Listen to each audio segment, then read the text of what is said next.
Thank you so much. Okay. So, yeah. Nagre-record naman na yan.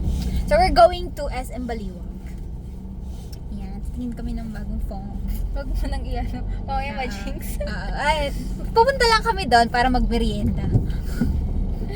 Hindi kasi, ano eh, nag-ghost touch na siya. Yung phone niya.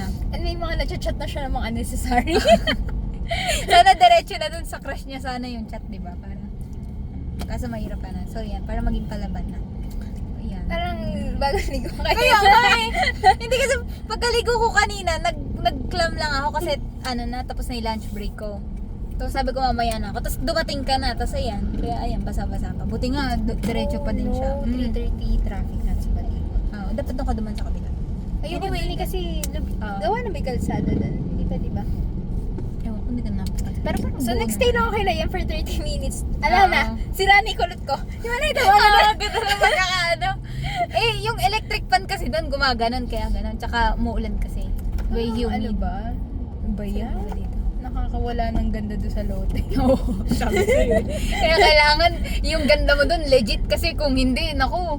Pag Wala na, artificial. pag artificial, Lalo wala kasi na. organic. Oo, ganun. So loud. Diba umuulan? 3:30. Ang tagal nyo nag-kuto 30 minutes.